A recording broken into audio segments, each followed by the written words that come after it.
Welcome back, real estate rock stars. In today's show, I pretend to be the seller and our guest is the listing agent. So you can expect to learn what to do when you get a listing lead, what to say on your first phone call, how to turn that phone call into an appointment, what to do on the appointment itself, and how to turn that lead into an actual client, and how to make the entire process as smooth as butter. Today's guest is Andy Griesinger. He's out of Charlotte, North Carolina, and has been in residential real estate for 7 years, commercial real estate for 3 years before that. And in 2023, he closed 104 deals and 54 million in volume. And he is a team leader of a super small team, but he closed 96% of what the team did last year. Pretty cool. Okay, different note, guys. Y'all know, or maybe you don't know, I'm a self-proclaimed conference junkie. And yet, the Real Estate Rockstars Mastermind is my #1 favorite event year after year. Why? Okay, so most events, the goal is to have as many attendees as possible.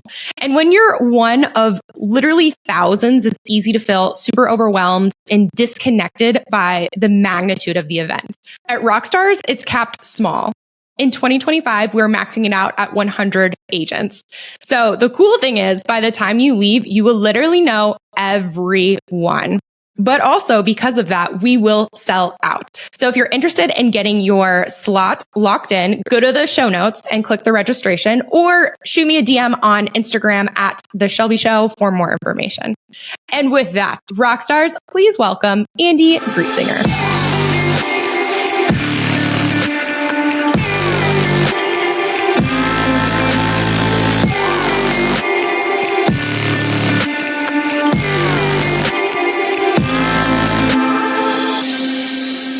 I'm a seller. What does the process look like for me?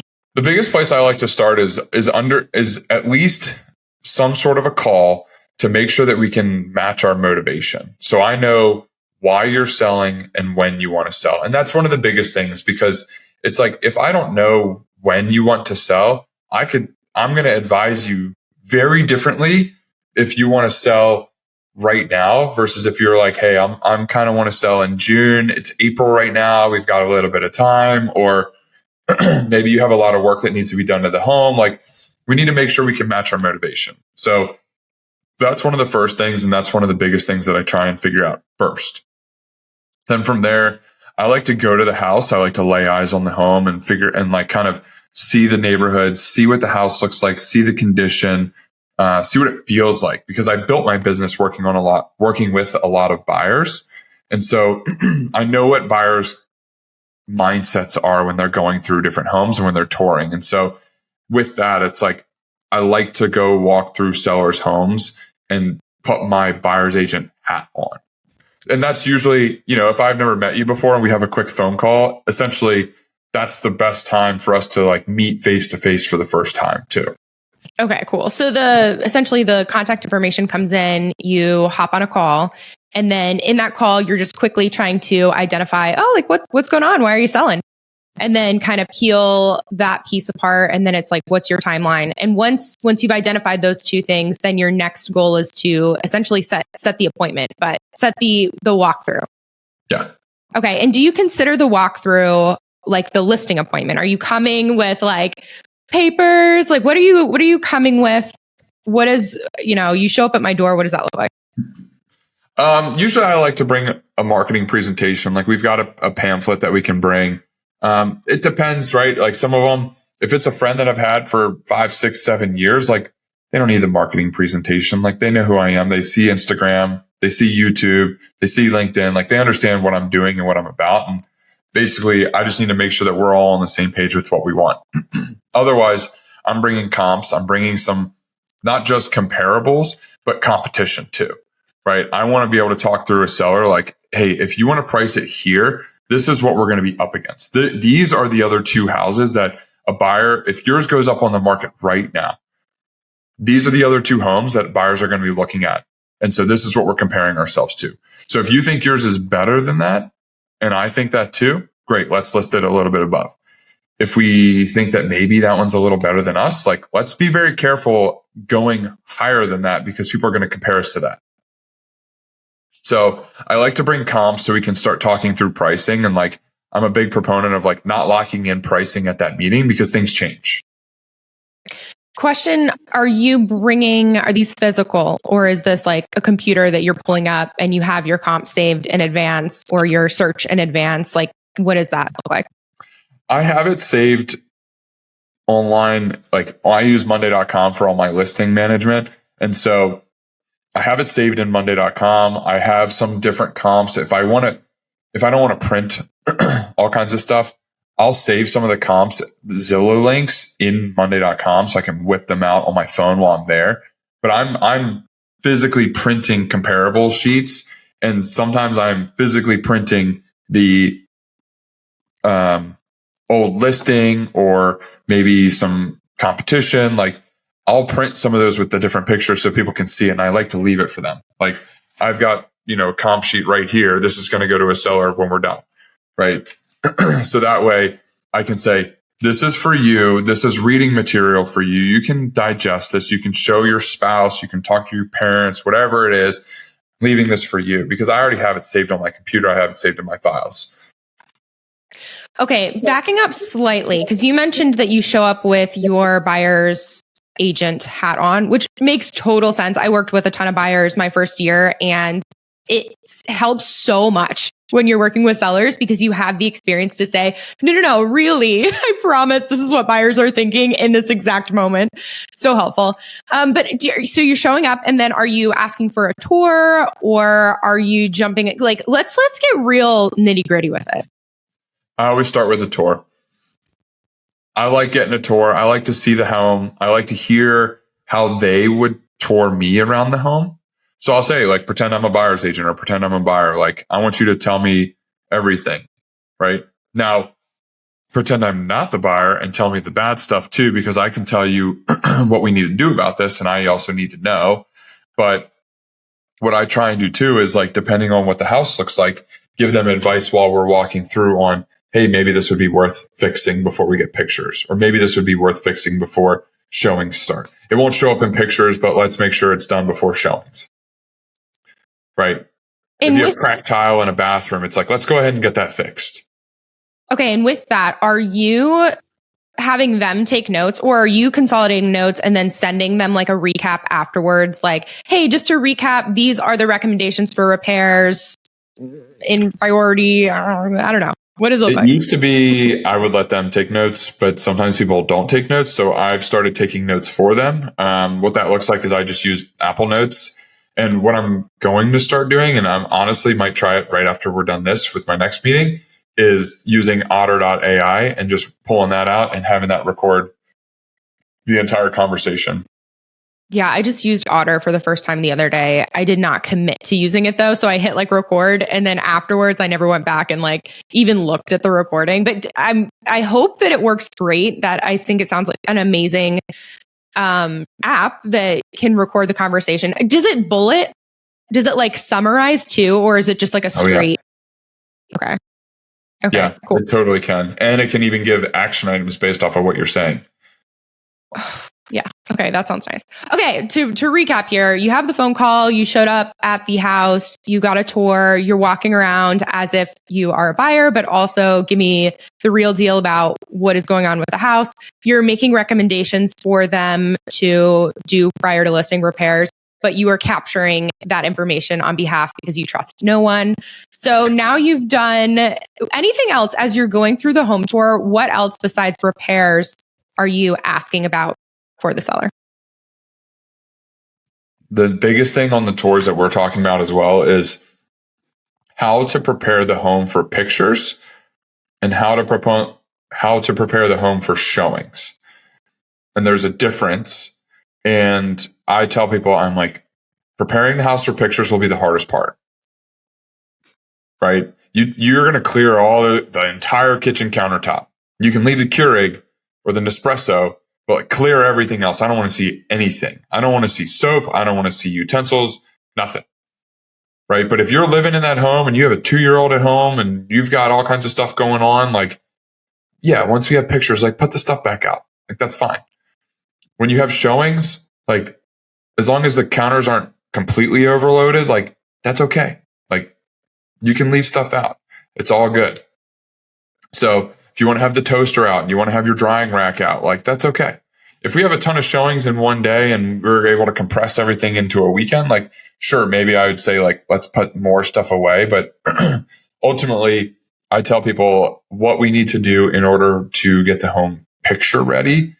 And then what stuff would easily be able to be put back for showings. Okay, gotcha. So the takeaway being that for pictures, it's like, get out of there. The pictures need to be absolutely pristine. For showings, is your point that it's like less important for the counters to be 100% clean? Is that what you mean by they're different? Mm-hmm. Okay, gotcha. Okay, so we're touring. We're looking for potential repairs. You're giving guidance on how to prepare for pictures and for showings.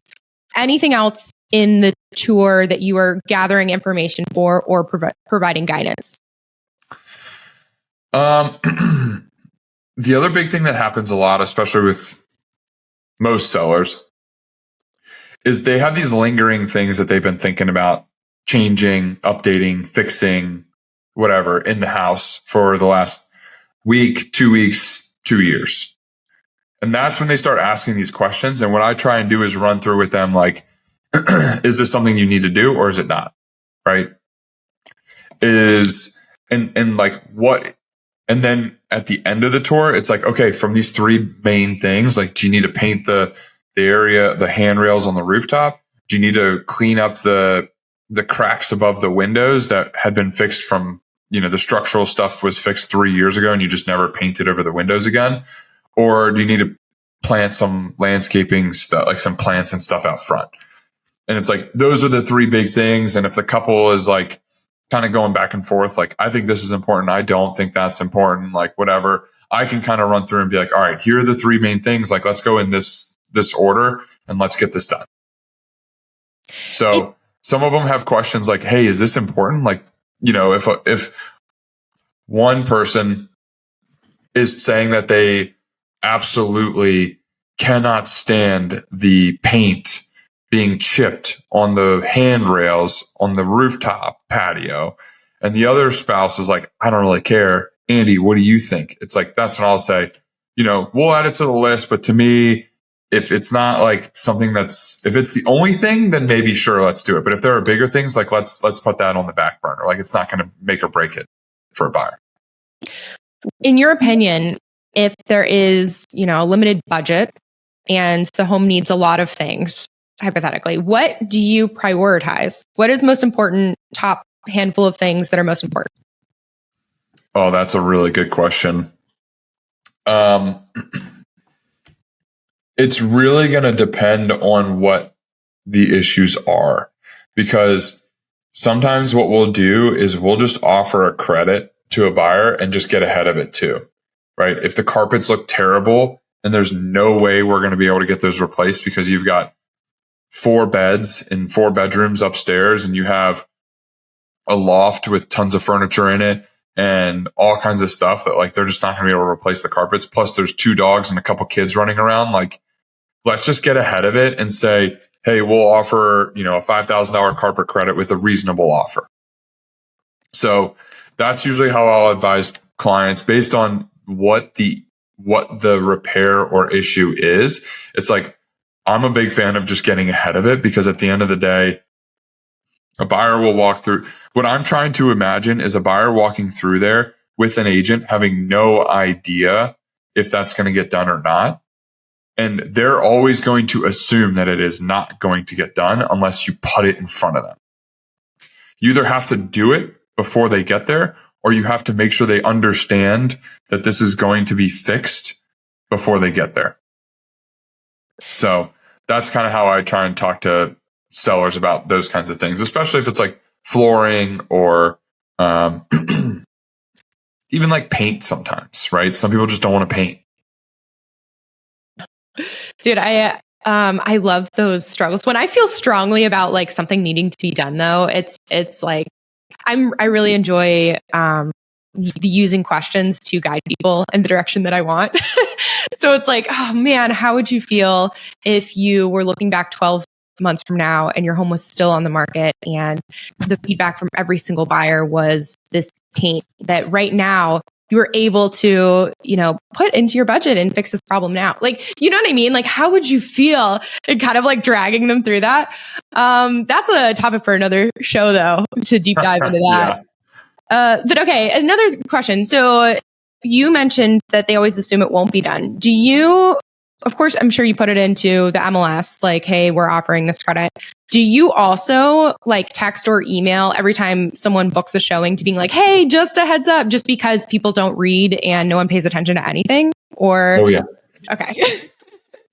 Yeah, and I'm pretty transparent with sellers, and this is like, a good thing or one of my flaws is I like to be very transparent. And so I tell sellers, like, look, if we end up listing this and this is a hot house, like, and we get 20, 30, 40 showings booked like immediately, am I going to call every single buyer's agent before the showing? Like, no, I'm not. Right? Because enough of them are going to reach out with any questions. And if we're getting 30 or 40 showings, like, we are going to be pulling offers out of this. Right? And so, but I am always attached to my phone. I am obsessed with this thing. And I will always answer any text message, phone call, email, DM, showing time notification, you name it, I will answer it on here. And so I tell sellers that, like, look, if we end up getting 20, 30 showings, like, I probably won't call every single buyer's agent. But if we have 2 or 3 or 5 or 10, I am reaching out to every single buyer's agent. And the way that I like to talk to cross sale agents before we put a deal together is I like to ask questions in a way that I can infer answers based on without asking them the exact question, if that makes sense. Right? Do you have any examples? So an example for a listing, I will, when a showing gets booked, the first question I will ask is, how long has your buyer been looking? Like, hey, Shelby, thanks for booking the showing. This is Andy, listing agent for 123 Main Street. How long's your buyer been looking? I'm going to find out a lot from the answer to that question. Oh, I thought we were role playing. I was so ready. Well, what do you find out? What if I say they've been looking a day, or what if I say they've been looking for 12 months? What does that mean to you?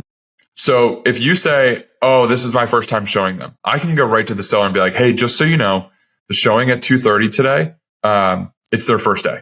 So I wouldn't anticipate pulling an offer immediately from them. Like, maybe, but like, a lot of buyers get a little skittish about offering on the very first home they see. So just a heads up. And that way I can manage my seller's expectations so that, at 3:00 when the 2:30 showing is done, they're not like, are we getting an offer? It's like, they already kind of know, like, oh, well, it's their first day showing homes. So like, probably not. But if you bet, if you've been showing them homes for a year, it's not just going to be, oh yeah, I've been showing them homes for a year. It's, oh, I've been showing them homes, every couple of weeks for a year. They haven't been this excited about one in a long time though. Or they've always liked this neighborhood and they lost out. The last one they offered on was in this neighborhood. And like, if you've been showing them homes for long enough, you're going to give me more than just the amount of time you've been showing them homes. Yeah, the desperation that comes along with it. Yeah, because broken hearts. And that's where I can convey that to a seller too. Like, hey, by the way, that showing, like, they've been looking for a little while. Or, they've been looking for 2 months, but it sounds like their best friend lives next door. So hopefully they like it, right? And that way it kind of like crafts the expectation from the seller of the feedback that we get. Also, if I say that and I don't get anything from a buyer's agent, then I can also tell the seller, like, hey, I've tried reaching out to this person once or twice, 3 times, whatever, and like, I haven't heard anything. So if we don't get feedback, like, don't be mad at me. Yeah, if they don't get feedback, I mean, it's because they didn't care. That's the other thing too. When people are like, "Oh, did you get feedback? Did you get feedback? Did you get feedback?" I mean, it's like, well, there is an automation already set up requesting for feedback, and I have texted them and called them. But it comes to a point where it's like the follow up, although important, if that agent had a buyer who really loved this house, they would be all over it because they want to make the sale too. Yep. I've told people, I'm like, no feedback is feedback. Totally. Yep.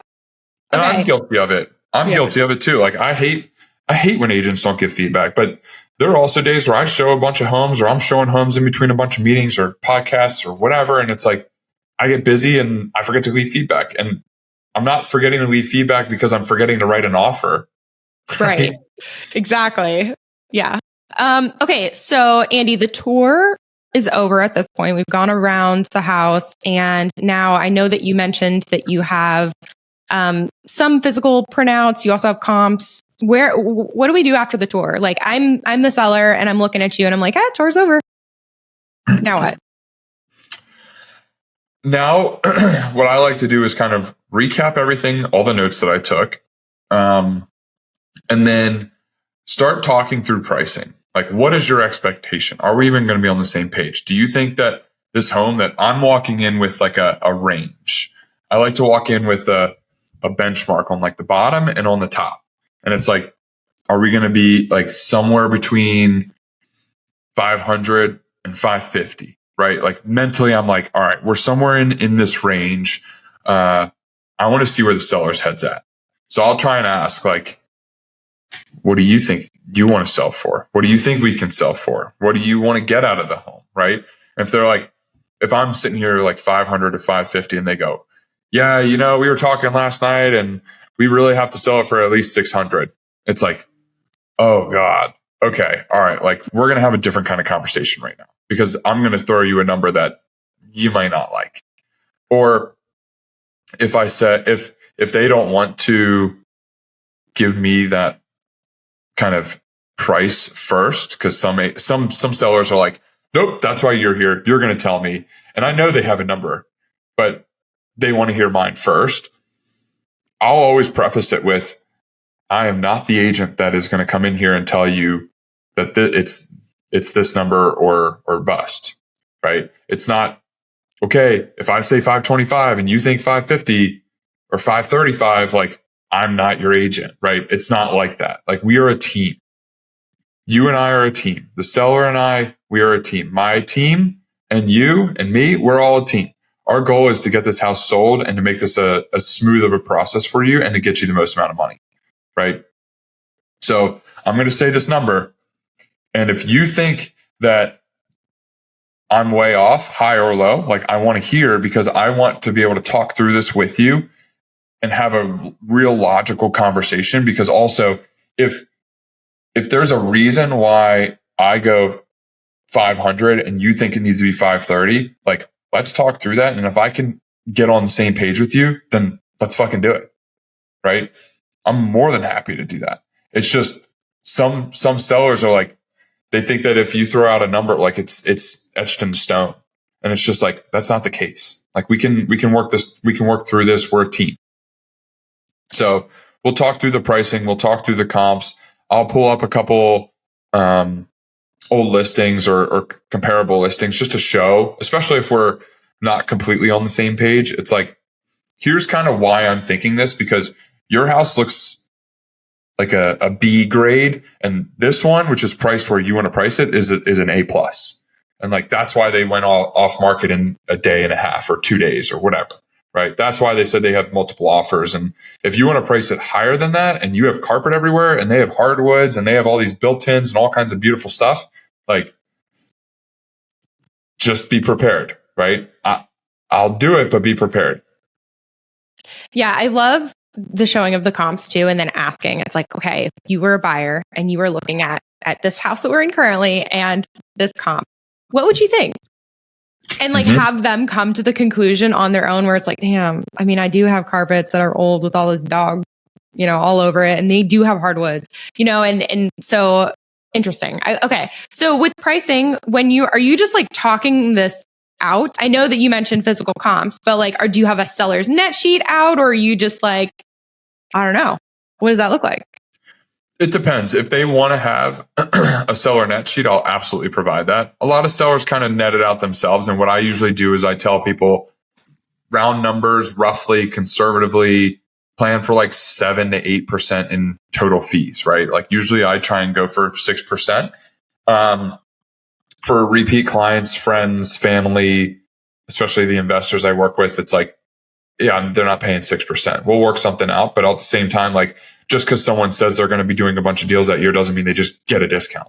So I usually tell people like to be conservative and do like 7 or 8% in fees, right? And so you can net it out. And then it's like, okay, and you owe $350,000 on your loan. You want to sell it for 500. Like, okay, so that's 150 of 500. The 8% is, I think that's like Math. 40 grand, something like that. So yeah, I think that's what it is, 40,000. So it's like, take out you're at 150, 40,000. So like 110, you're kind of netting out, right? And we can do that back of the napkin. Like that's where my finance background is good because I like math, I like numbers, and that kind of stuff like doesn't scare me. And I'm happy to talk that stuff with sellers.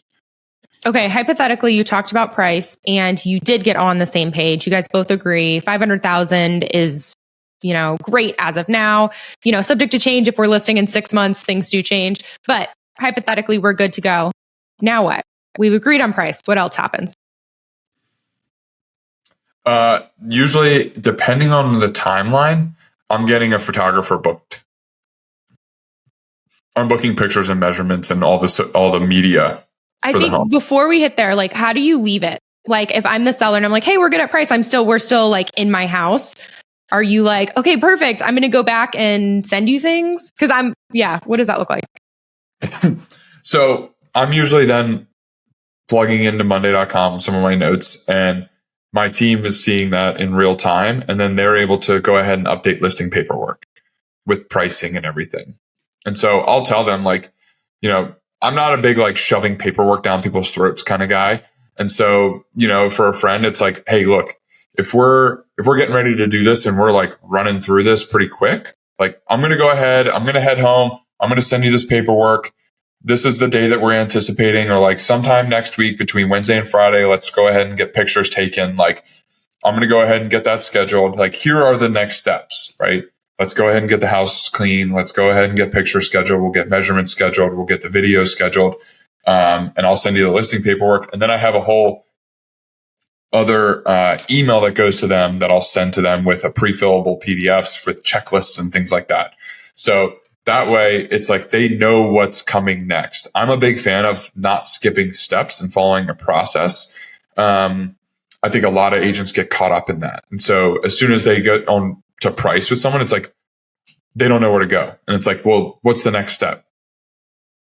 So I'm a big fan of like just going step by step with sellers. And this actually leads perfectly into the tool that you brought for our listeners today. Guys, go to realestaterockstarsnetwork.com and go to the toolbox to get Andy's templates for what he mentioned briefly. It's afterwards, after the appointment, an email will go out that has, and correct me if I'm wrong, I'm just assuming based on what I'm seeing here, but it has an MLS checklist. It has a pre-listing checklist. It has a seller form, seller homework, and a utility sheet. Andy, do you want to go over those? Sure. So the most important one is the MLS checklist, just because inputting everything into the MLS can take an hour. It's tedious. And the amount of times you can reach out to a seller and ask them questions about, hey, is your water heater electric or gas? Or, hey, what kind of floors did you have again? Did you have all of these wood, tile, vinyl? Like, what kind of floors do you have? Like, was there an elevator in your house? I can't remember. Like the kinds of questions that you have to ask, it gets redundant, right? And a lot of sellers start getting annoyed. And so that's where, sure, some of them don't like to take the time to fill these out, but at the end of the day, they know the home better than we do, and it's going to bother them more if we continue asking all these random questions. So that's why we have that. The rest of those documents are really for things for them to think about, right? Like some of them are pre-listing checklists. So it goes through every room and it helps them understand, like, all right, when I'm going into my dining room, like, here are the things I need to think about. When I'm going through my kitchen, here are the things I need to think about. For the bathrooms, like, here are the different things I need to make sure I'm doing. Like, some people just are really good at thinking through this stuff, and some people need a little bit of guidance, just something to jog their memory. And so that's why we send that out. And then also with like the utilities, every buyer asks for it. So it's like, let's just go ahead and get in front of it. Some of the other things, it's like making sure that we have sets of keys and making sure that we have utility bills, or we have the HOA information, or maybe we know We need to know, because it's a townhome in the hottest part of town, we need to know what the HOA restrictions are for rentals, right? Because let's just go ahead and get ahead of it, because I'm going to get asked that 15,000 times. So let's just go ahead and kind of get ahead a lot of the questions that we're going to get. Yeah. My favorite doc in this tool that you provided is the seller homework document, where it literally every single bullet, which there's a lot of bullets, is a question that buyers agents ask, like all the time. And so by collecting this information upfront from the seller in such a clean, concise, like very bulleted, direct manner, you now have everything you need for all of the questions that buyers are going to ask you. Like I've not seen a consolidated doc with this many of those frequently asked buyer questions. And it's dope, dude. I actually like that you just said frequently asked buyers questions, because I might throw in another document that's called buyers agents FAQ, and we'll just throw in all the questions that we normally get asked and have sellers answer that. I actually really like that. Yeah. Well, I feel like that's what this is. Like, it's dope. But yeah, if you create anything else, you got to keep sending it my way. You know what I'm saying? Yeah, for sure.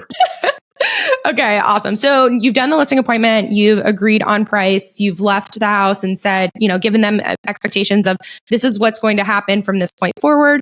You follow up with an email that provides all of the documents that you've just shared in our toolbox. So that way you can be extra prepared for any situation. And at this point, I believe that you have 3 staff members on your team. They take it from this point until it's live on the MLS. Is that correct? Yeah. I mean, we're making, at that point, they're sending out the listing paperwork to get everything signed. They're making sure that the disclosures are sent out to the sellers. They're making sure that everyone has what they need in order to, like, measurements are in, photography's in. They're just making sure that we have everything that we need in order to get it listed. And then I'm talking to the sellers to make sure that we are on the same page for price, because I like to do one last check. And then what we'll do normally is we'll send the MLS sheet right before we click activate. We'll send a copy of it in PDF form to the seller, just so they can review and make sure that even like bed and bath count, like making sure that that's right, making sure that the square footage looks the way it should, making sure that the agent remarks or the public remarks line up with what the seller wants to see, right? Making sure that we didn't forget to put in something about the new state-of-the-art microwave that they just bought. Right. So if that's something the seller wants to make sure is brought up, like, we'll make sure that it's in there. But that's where we like to do another double check with the seller's eyes, because the last thing I want is to list it and for a seller to go, dude, how did you forget to put this in here? And then we're already on the market at that point. I'd rather them say that before we go live, because then you can fix it before it goes live, because first impressions mean everything. Yeah, you never get a second chance to make a first impression. My dad told me that all the time growing up. It's deeply embedded in there. Okay, so Andy, what else is important regarding listings? What else jumps to mind that you're like, this is really important? Off the top of my head, I mean, I think the biggest thing is just really that a lot of agents don't think about is some listings are going to fly off the market and some are not. And we have a different job based on if they fly off and if they don't. And if you have multiple offers and if you don't. And being able to reel in a buyer or buyer's agent to bring you an offer if you are trying to get an offer, versus answering all the questions and providing all the information that's needed from the countless agents that are reaching out to you for the 10 different offers you're about to receive. And if that happens, making sure you know how to navigate multiple offers, because it's not easy. Sure, it sounds good. It sounds great. If you can say, I listed a house yesterday and we have 10 offers. It's like, do you know how to actually handle that? Because that's a lot of people and you're going to piss off 9 people. Well, maybe more than that, because you're going to piss off those 9 agents and then their 9 buyers and 9 spouses, whatever. It's like, you're going to make people mad when you tell them that they're not going to get that house. And so you also have to be very fair to everyone too. And so making sure that you're communicating with everyone in a way that's very fair, and making sure that your seller understands how to navigate the multiple offers as well. When is the best time to do a highest and best deadline? Is it it's Wednesday right now at 2:30. Is it better to do it at 5 o'clock today? And based on how many showings we have lined up, or is it better to wait till Thursday? Like all of these things go into the equation of how to navigate multiple offers, because you don't want to cut yourself off, but you also don't want these things to go stale, and you don't want to piss off the buyers who have submitted offers already. So there's a lot that goes into it. And then also, I'm not sending the sellers a bunch of 17-page documents for them to review themselves. Like I have a spreadsheet that compares everything apples to apples. And then what I do is on the top part, it'll say the name of the buyer and the name of the buyer's agent. And then I'll have like offer one. It'll have buyer's name, buyer's agent, and then offer one, and then all of the different things to compare it with. And then I take a screenshot of that bottom part and shoot it off to the seller. And then if we have 10 offers, I'll say, hey, go ahead and review these, pick your top 2 or 3, and I'll let you know. And then we'll hop on a call and kind of navigate and figure out, like, are we on the same page with this or not? And so that gives them the opportunity to go through and compare these apples to apples with price, due diligence, earnest money, all the different things right next to each other, every single offer, whether it's 2 offers, 10 offers, or 25 offers. Andy, you're holding out on us. You mentioned a spreadsheet and you didn't send it. I know. I'm sorry. Dude, I would love this. I figured I'd send you 4 other documents instead. We want it all. There's no holding back. But guys, in case you do want his spreadsheet, just go over to Instagram and look up Andy with ANDYG_realtor. And that is Andy's Instagram. And maybe if you follow him and show him some love, maybe he'll send you the spreadsheet. Maybe. We'll see. Okay, Andy, what does the future hold for you? Oh God, that's such a loaded question. But our goal is to be able to continue refining our process with the team on the operations side as we start doing a lot more listings. Really ramping up Instagram and YouTube presence, making sure that we're putting more videos out into the world, doing more podcasts like this. Right. I love doing this kind of stuff, and more speaking engagements. And then growing the team with more agents, right? We are doing a lot of business. We're on track to probably do 150, ideally 200 transactions this year. And we have a small but mighty team.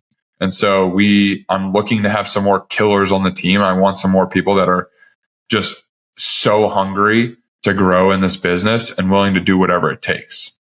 So that is what the future holds, is growing the team a little bit more. And, I want to get some of these things in place. I'm getting married in 2 months, and I'd like to be able to enjoy time with my future wife, right? So I want to be able to enjoy life, but also give the same high level of service to every single client that they have received over the last 7 years and that they expect to continue receiving. Okay. And for listeners who may have forgotten, where are you located? So that way, if anyone is interested in joining your team or community or whatever you offer, what areas apply to them? I am in Charlotte, North Carolina. And then I have a lot of people that are affiliated with me through EXP that are all over the country. So I'm able to help mentor and coach people all over the country because of the platform that I'm affiliated with. And my team personally is located here in Charlotte, though. Okay. And where, besides the Instagram, which will drop again, AndyG_realtor, where else can people go to find out more about you or connect?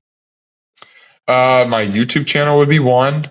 You can just type in my name and it'll be up there, or my website, andyre.com. Okay, perfect. Okay, well, Andy, this has been so fun. Thanks for hanging out with us today. It has been a blast. And listeners, you guys know the drill. If you want to hang out with me and the owner of the show, we are The Shelby Show and Aaron Amuchastegui on the gram. Hit us up with feedback. We love to hear from you. And otherwise, Andy, that's all we have for today. And thank you so much for coming on the show. Thank you. Thank you for having me. This was great. Dude, of course. And Real Estate Rockstars, thanks for listening.